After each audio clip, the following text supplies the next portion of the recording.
नमस्कार दोस्तों, आपका स्वागत है आपके अपने YouTube चैनल नौकरी टेस्ट पे। तो आज आप लोगों के लिए हम लेकर आए हैं यूपी होमगार्ड के लिए 25 मोस्ट इंपॉर्टेंट क्वेश्चन जो हर बार एग्जाम में पूछा जाता है। वीडियो को शुरू से लेकर लास्ट तक जरूर देखिएगा, इसमें आपको वही क्वेश्चन दिए जाएंगे जो हर बार एग्जाम में पूछा जाता है। चलिए अपने क्वेश्चन की तरफ चलते हैं। यहाँ पर आपका फर्स्ट क्वेश्चन दिया गया है, कौन सा मुगल शासक ऐसा था जिसने 2 बार भारत की गद्दी संभाली। ऑप्शन आपका दिया गया है अकबर, बाबर, हुमायूं, शाहजहां। इसमें आपका राइट आंसर होगा सी, हुमायूं। यदि आपसे क्वेश्चन पूछ दिया कि हुमायूं ने पहली बार गद्दी कब स्थापित की, तो 1530 ईस्वी में। कब की? 1530 ईस्वी में। 1530 ईस्वी में की, बाबर की मृत्यु के बाद। किसके? बाबर के मृत्यु के बाद। बाबर के मृत्यु के बाद 1540 ईस्वी में शेरशाह सूरी को हराकर उसने भारत छोड़ा था। तब 1540 ईस्वी में शेरशाह सूरी को हराकर उन्होंने भारत छोड़ना पड़ा। लगभग 15 वर्ष के निर्वासन के बाद 1555 ईस्वी में इन्होंने पुनः दिल्ली पर अधिकार किया। कब? 1555 ईस्वी में पुनः दिल्ली पर अधिकार किया। पुनः दिल्ली पर अधिकार किया। आपसे क्वेश्चन पूछते हैं कि हुमायूं ने कब गद्दी संभाली, तो 1530 ईस्वी में बाबर की मृत्यु के बाद गद्दी को संभाला था। और भारत कब छोड़ना पड़ा इन्हें, तो 1540 ईस्वी में। कब? 1540 ईस्वी में शेरशाह सूरी से हार कर इन्हें भारत को छोड़ना पड़ा था। लगभग 15 वर्ष के बाद इन्होंने 1555 ईस्वी में, कब? 1555 ईस्वी में इन्होंने पुनः दिल्ली पर अपना अधिकार किया। आपको क्वेश्चन में यहाँ पर देखिए बाबर दिया है, पूछ दिया कि बाबर ने कितनी बार शासक बने थे, तो बाबर केवल एक बार बने थे। कितने बार? एक बार। अकबर ने कितने बार शासनकाल संभाला था, इन्होंने एक बार किया। लगातार शासन इनकी चली। जहांगीर ने भी सिर्फ एक बार ही शासनकाल को चलाया था। यहाँ पर आपका क्वेश्चन दिया गया, निम्न युद्धों को कालानुक्रम में व्यवस्थित कीजिए, मतलब उसको क्रम के अनुसार व्यवस्थित कीजिए। तो ऑप्शन में आपका दिया गया पहला चंदेरी का युद्ध, पानीपत का प्रथम युद्ध, हानवा का युद्ध, घाघरा का युद्ध। इसको व्यवस्थित क्रम में करना है, तो चलिए बताइए कैसे होगा। इसका राइट आंसर होगा ए होगा। पहले पानीपत का प्रथम युद्ध हुआ था, उसके बाद खानवा का युद्ध हुआ, फिर उसके बाद चंदेरी का युद्ध हुआ था, फिर घाघरा का युद्ध हुआ था। इसको याद करने का आपको सिंपल सा एकदम ट्रिक बताएंगे, जिससे आपको यह आसानी से याद हो जाएगा। ट्रिक में देखिए, ट्रिक में इस तरह पानी मिला,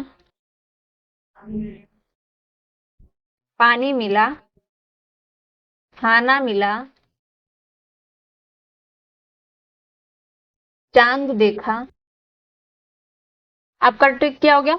पानी मिला, खाना मिला, चांद देखा, घर गया। तो पानी मिला का मतलब पानी से क्या हो गया? तो पानी से पानीपत हो गया। क्या हो गया? पानीपत हो गया। पानीपत हो गया। खाना से आपका क्या होगा? खानवा हो गया आपका। खाना से खानवा हो गया। चांद देखा से क्या हो गया आपका? चंदेरी हो गया। चंदेरी का युद्ध। क्या हो गया? चंदेरी। और घर गया से घाघरा हो गया। क्या हो गया? घाघरा। आपसे पूछते हैं कि पानीपत का प्रथम युद्ध कब हुआ था।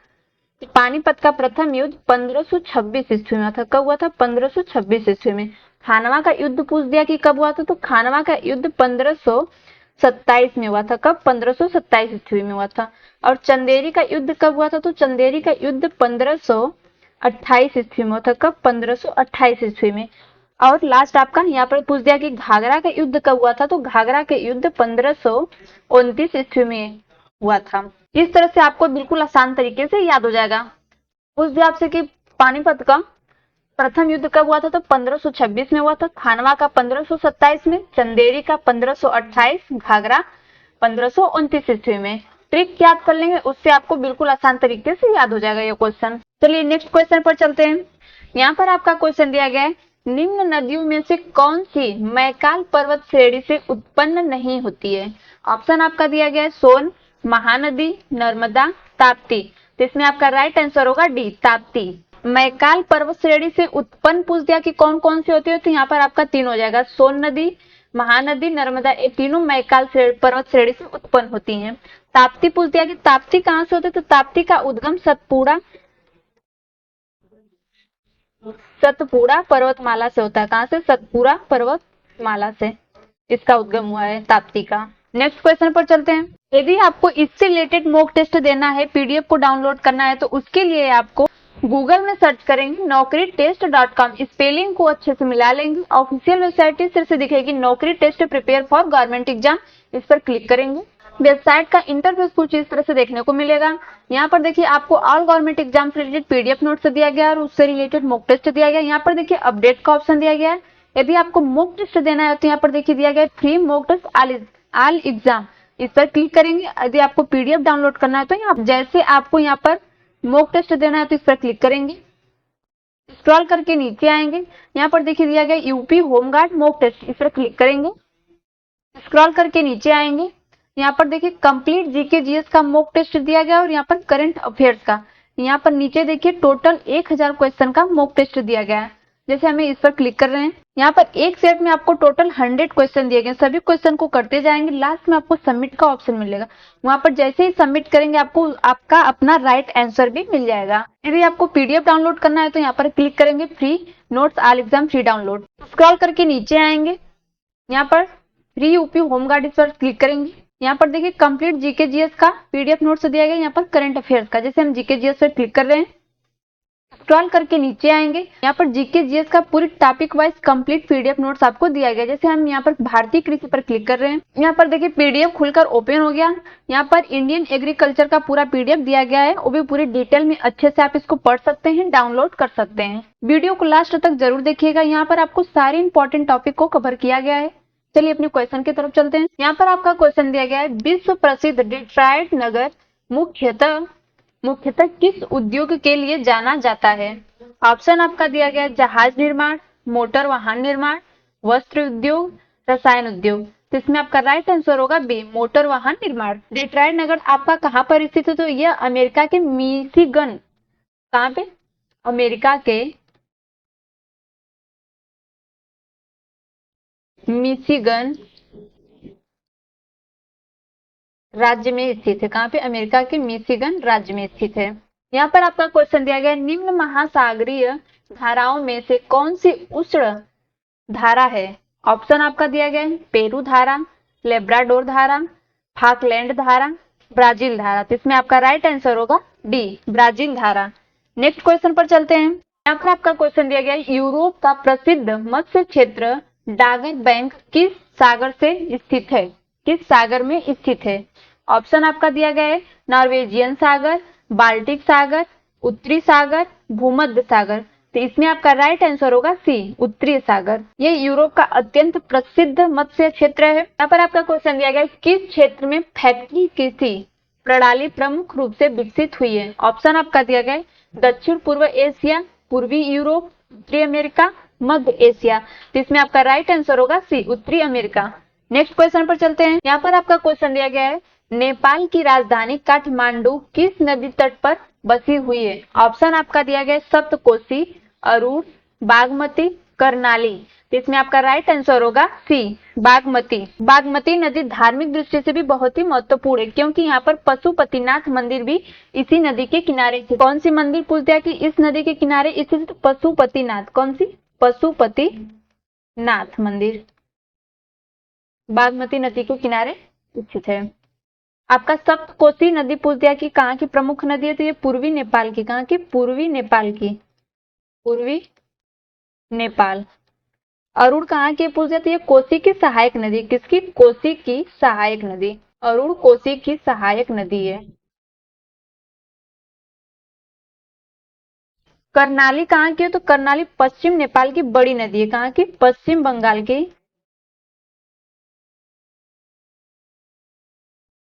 पश्चिमी बंगाल की बड़ी नदी,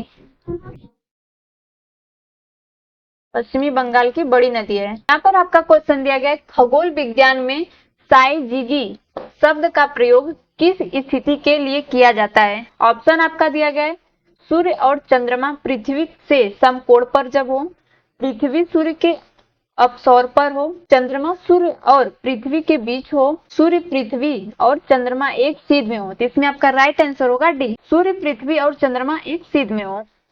ये स्थिति अमावस्या और पूर्णिमा के समय बनती है। कब बनती है यह स्थिति? अमावस्या अमावस्या और पूर्णिमा के समय बनती है। इसी अवस्था में सूर्य ग्रहण और चंद्र ग्रहण संभव होते हैं। नेक्स्ट क्वेश्चन पर चलते हैं। यहाँ पर आपका क्वेश्चन दिया गया है, लघुत्तम वृद्धि काल वाला प्रमुख बायोम कौन सा है? ऑप्शन आपका दिया गया है उष्णकटिबंधीय वर्षावन, टुंड्रा, सवाना, भूमध्य सागरीय वन। तो इसमें आपका राइट आंसर होगा बी, टुंड्रा। टुंड्रा आपका सबसे ठंडा बायोम है। यदि इसकी वृद्धि पूछ दिया कि वृद्धि काल कितने दिन का होता है टुंड्रा का, तो 50 से 60 दिन का होता है। कितना? 50 से 60 दिन इसकी वृद्धि होती है। आपसे पूछ दिया कि यहाँ की मिट्टी में क्या पाया जाता है, तो यहाँ की मिट्टी में परमाफ्रास्ट पाया जाता है। क्या? परमाफ्रास्ट। इससे पौधों की जड़ें गहराई तक भूमि में अंदर मतलब नहीं जा पाती हैं। यहाँ पर आपका क्वेश्चन दिया गया है, भारत भूमि पर किया गया सबसे प्रारंभिक मुस्लिम आक्रमण किसके द्वारा किया गया था? ऑप्शन आपका दिया गया है महमूद गजनवी, मोहम्मद गौरी, सुबुक्तगीर, मोहम्मद बिन कासिम। तो इसमें आपका राइट आंसर होगा डी, मोहम्मद बिन कासिम। और आपसे क्वेश्चन पूछ दिया कि यह आक्रमण कब हुआ था, तो यह आक्रमण 1712 ईस्वी में हुआ था। कब? 1712 ईस्वी में हुआ था। आपसे क्वेश्चन पूछ दिया कि मोहम्मद बिन कासिम ने किस पर विजय प्राप्त की, तो उसका आंसर हो जाएगा सिंध और मुल्तान। सिंध और मुल्तान पर विजय प्राप्त की। किस पर? सिंध और मुल्तान पर। पूछ दिया कि यह आक्रमण कब हुआ था, तो यह आक्रमण उमैयद खलीफा अल वालिद के शासनकाल में हुआ था। कब? उमैयद खलीफा अल वालिद के उमैयद खलीफा अल वालिद के शासनकाल में हुआ था। नेक्स्ट क्वेश्चन पर चलते हैं। यहाँ पर आपका क्वेश्चन दिया गया है, प्रसिद्ध आत्मकथा तुजुक ए बावरी की रचना किस मुगल शासक ने की? ऑप्शन आपका दिया गया है हुमायूं, बाबर, अकबर, अमीर खुसरो। तो इसमें आपका राइट आंसर होगा बी, बाबर। बाबरी को पूछ दिया कि और किस नाम से जाना जाता है, तो बाबरी को बाबरनामा के नाम से भी जाना जाता है। किससे? बाबरनामा के नाम से भी जाना जाता है बाबरी को। पूछ दिया आपसे क्वेश्चन में कि तुजुक ए बाबरी किस भाषा में लिखी गई थी, तो वहां पर आपका उसका राइट आंसर होगा चगताई। क्या होगा? चगताई भाषा।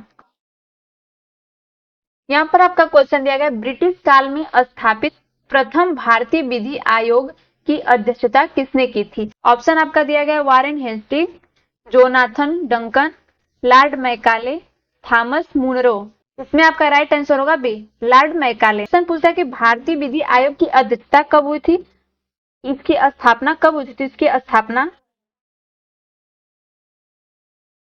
स्थापना पूछ दिया, तो इसकी स्थापना कब हुई थी, तो 1834 ईस्वी में थी। कब? 1834 ईस्वी में थी इसकी स्थापना। पूछ दिया कि इसका गठन कब हुआ था, तो इसका गठन 1833 में हुआ था। कब हुआ था? 1833 में हुआ था। लॉर्ड मैकाले को और किस नाम से जानते हैं पूछ दिया, तो थॉमस बेबिंगटन मैकाले के नाम से जानते हैं। थॉमस बेबिंगटन मैकाले इनका पूरा नाम था। क्या था? Thomas Babington Macaulay. कभी कभी क्वेश्चन में आपसे पूछ देता है कि लॉर्ड विलियम बेंटिंग किससे संबंधित थे, तो वो जनरल गवर्नर से थे। किससे? जनरल गवर्नर थे। General governor. नेक्स्ट क्वेश्चन पर चलते हैं। यहाँ पर आपका क्वेश्चन दिया गया, आजाद हिंद फौज के गठन का प्रारंभिक विचार सबसे पहले किसने प्रस्तुत किया था? ऑप्शन आपका दिया गया है सुभाष चंद्र बोस, शाहनवाज खान, मोहन सिंह, निरंजन सिंह गिल। तो इसमें आपका राइट आंसर होगा सी, मोहन सिंह। द्वितीय विश्व युद्ध के दौरान 1942 ईस्वी में मोहन सिंह ने जापान की सहायता से भारतीय युद्ध बंदियों को गठित किया था। कब किया था? जापान की सहायता से भारतीय युद्ध बंदियों को गठित किया था। पूछ दिया आपसे क्वेश्चन में कि इस गठन को आगे तक किसने बढ़ाया, तो राम बिहारी बोस ने इस संगठन को आगे तक बढ़ाया। किसने? रास बिहारी। क्या हो जाएगा? रास बिहारी इस संगठन को आगे तक बढ़ाया। यहाँ पर आपका दिया गया सुभाष चंद्र बोस। सुभाष चंद्र बोस आपके क्रांतिकारी आंदोलन से जुड़े थे। किससे? क्रांतिकारी आंदोलन से। क्रांतिकारी आंदोलन से। नेक्स्ट क्वेश्चन पर चलते हैं। यहाँ पर आपका क्वेश्चन दिया गया 1942 में भारत छोड़ो आंदोलन के दौरान गुप्त रूप से कांग्रेस रेडियो का संचालन किसने किया था? ऑप्शन आपका दिया गया जयप्रकाश नारायण, अरोड़ा आसफ अली, उषा मेहता, राम मनोहर लोहिया। इसमें आपका राइट आंसर होगा सी, उषा मेहता। इस रेडियो का प्रसारण कहां से हुआ था? पूछ दिया कि कांग्रेस रेडियो का प्रसारण कहां से हुआ था? तो मुंबई से हुआ था। कहां से? मुंबई से हुआ था। इसका उद्देश्य जनता तक आंदोलन से संबंधित संदेश पहुंचाना था, रेडियो प्रसारण का। भारत छोड़ो आंदोलन 1942 के दौरान ब्रिटिश शासन ने कांग्रेस नेताओं को गिरफ्तार कर लिया था। किसको गिरफ्तार किया था? कांग्रेस नेताओं को गिरफ्तार कर लिया था। कांग्रेस नेताओं को गिरफ्तार कर लिया था। इस समय आंदोलन को जीवित रखने के लिए उषा मेहता ने गुप्त रूप से कांग्रेस रेडियो का संचालन किया था। बाद में ब्रिटिश सरकार ने उन्हें भी गिरफ्तार कर लिया, उषा मेहता को। यहाँ पर आपका दिया गया अरोड़ा आसफ अली किससे संबंधित है? तो इन्होंने 9 अगस्त 1942 में तिरंगा फहराने के लिए प्रसिद्ध थी। किसके लिए? तिरंगा फहराने के लिए। 9 अगस्त 1942 में तिरंगा फहराने के लिए। यहाँ पर आपका क्वेश्चन दिया गया ब्रिटिश शासन के विरुद्ध हुआ पागलपंथी आंदोलन मुख्यतः किस जनजातीय समुदाय से संबंधित है? ऑप्शन आपका दिया गया कोल, गारो, भील, गोंड। इसमें आपका राइट आंसर होगा बी, गारो। पागलपंथी आंदोलन किस शताब्दी में शुरू हुआ था? आपसे क्वेश्चन पूछ दिया तो 19वीं शताब्दी में। कब? 19वीं शताब्दी में शुरू हुआ था। यह आंदोलन मुख्य रूप से गारो और हाजोंग जनजाति के लिए समुदायों से जुड़ा है। इसका नेतृत्व करमशाह और बाद में उनकी पुत्र टीपू शाह ने किया था। उसका पूछ दिया कि आपका नेतृत्व किसने किया था? इसका नेतृत्व था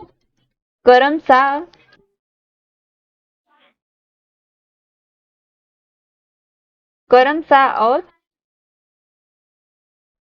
बाद में उनके पुत्र टीपू शाह ने किया था।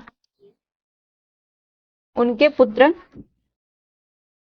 टीपू शाह ने किया था। यहाँ पर आपका क्वेश्चन दिया गया है भूगोल में विशिष्ट जीवन पद्धति की अवधारणा किस विद्वान ने दी थी? ऑप्शन आपका दिया गया है जीन ब्रंस, सी.डी. फोर्ड, एलिसी रेक्यू, पा विदाल डी ला ब्लासा। इसमें आपका राइट आंसर होगा डी, पा विदाल डी ला ब्लासा। इनकी अवधारणा क्या थी? तो ग्रीन डिवाइड थी इनकी अवधारणा, ग्रीन डिवाइड। इसका अर्थ होगा किसी क्षेत्र में विशिष्ट जीवन शैली या जीवन पद्धति। क्या होगा? विशिष्ट जीवन शैली, विशिष्ट जीवन शैली या पद्धति। क्वेश्चन में आपसे पूछ दिया कि कार्ल रीटर किसके जनक माने जाते हैं? तो कार्ल रीटर भूगोल के जनक माने जाते। किसके? भूगोल के। यहाँ पर आपका क्वेश्चन दिया गया कोपेन की जलवायु वर्गीकरण प्रणाली में एम संकेत किस प्रकार के जलवायु को दर्शाता है? ऑप्शन आपका दिया गया उष्ण मरुस्थलीय जलवायु, उष्ण कटिबंधीय मानसूनी जलवायु, भूमध्य सागरीय जलवायु, शीतोष्ण समुद्री जलवायु। इसमें आपका राइट आंसर होगा बी, उष्ण कटिबंधीय मानसून जलवायु। एम का आपका क्या मतलब हो गया? तो ए से हो गया आपका ट्रॉपिकल क्लाइमेट हो गया। और यम से क्या हो गया आपका? तो यम से हो गया मानसून, यम से आपका मानसून हो गया। क्वेश्चन में आपसे पूछ दिया कि कोपेन की जलवायु वर्गीकरण प्रणाली में एफ का क्या मतलब? एफ संकेत किस प्रकार की जलवायु को दर्शाता है? क्या पूछ दिया? ए और एफ, यह संकेत किसकी जलवायु के लिए दर्शाता है? तो एफ आपकी उष्णकटिबंधीय वर्षावन के लिए दर्शाता है। किसके? उष्णकटिबंधीय। कभी आपसे पूछ दिया कि BW किसको दर्शाता है? तो BW आपका मरुस्थलीय जलवायु के लिए दर्शाता है। किसको? मरुस्थलीय जलवायु, मरुस्थलीय जलवायु। बी का आपका अर्थ हो गया ड्राई और डब्ल्यू का हो गया डिजर्ट। इससे आपसे पूछ देता है एक कि CFB का क्या मतलब होता है? क्या हो गया? CFB पूछ दिया कि कोपेन की जलवायु वर्गीकरण प्रणाली में CFB संकेत किस प्रकार की जलवायु को दर्शाता है? तो यह समशीतोष्ण समुद्री जलवायु को दर्शाता है। किसको? समशीतोष्ण, समशीतोष्ण जलवायु, समशीतोष्ण जलवायु। CF का पूरा क्या हो जाएगा नाम? CFB। C से आपका हो जाएगा टेम्परेचर, यहाँ पे टेम्परेट, और F का आपका हो जाएगा no dry season, no dry season, और B का आपका हो गया warm summer, warm summer. C का टेम्परेट मतलब हो गया समशीतोष्ण हो गया, और नो ड्राई सीजन का वर्ष साल भर वर्षा हो गया। इसका वार्म समर का हो गया हल्की गर्मी। क्या हो गया? हल्की गर्मी। तो आपको यहाँ पर समझ में होगा AM, AF, BW और CFB सभी का मतलब अच्छे से यहाँ पर बता दिए आपको। आप इसका स्क्रीनशॉट ले सकते हैं। नेक्स्ट क्वेश्चन पर चलते हैं। यहाँ पर आपका क्वेश्चन दिया गया है, भारत ने वर्ष 2025 में आयोजित टेलिस्मान सेबर सैन्य अभ्यास में किस देश की धरती पर भागीदारी की? ऑप्शन आपका दिया गया है जापान, ऑस्ट्रेलिया, फ्रांस, दक्षिण कोरिया। तो इसमें आपका राइट आंसर हो जाएगा बी, ऑस्ट्रेलिया। इस अभ्यास का पूछ दिया कि संस्करण कब हुआ था, तो ये 11वां संस्करण था। कौन था? 11वां संस्करण था।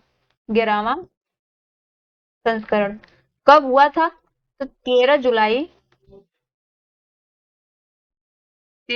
2025 को शुरू हुआ था। उसमें 35,000 से अधिक सैन्य कर्मी शामिल थे। कितने? 35,000 से अधिक सैन्य कर्मी, 35,000 से अधिक सैन्य कर्मी शामिल थे इसमें। मेजबानी देश आपका ऑस्ट्रेलिया था। किस क्षेत्र में हुआ था पूछ दिया आपसे, तो इसका हुआ था इंडो पैसिफिक। किसमें? इंडो पैसिफिक, इंडो पैसिफिक क्षेत्र में हुआ था। इसका उद्देश्य क्या था, तो पूछ दिया आपसे। उद्देश्य संयुक्त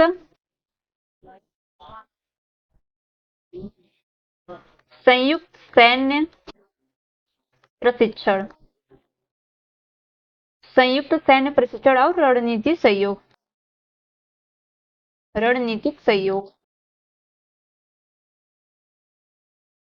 यहाँ पर आपका हो गया 11वां संस्करण 13 जुलाई 2025 को हुआ था। इसमें 35,000 से अधिक सैन्य कर्मी शामिल थे। इसका मेजबान देश ऑस्ट्रेलिया था। आपका क्षेत्र आपका इंडो पैसिफिक था, और इसका मुख्य उद्देश्य आपसे पूछ दिया क्या हुआ था, तो संयुक्त सैन्य प्रशिक्षण और रणनीतिक सहयोग। नेक्स्ट क्वेश्चन पर चलते हैं। यहाँ पर आपका क्वेश्चन दिया गया, प्रोफेसर असीम कुमार घोष को हाल ही में किस राज्य का राज्यपाल नियुक्त किया गया था?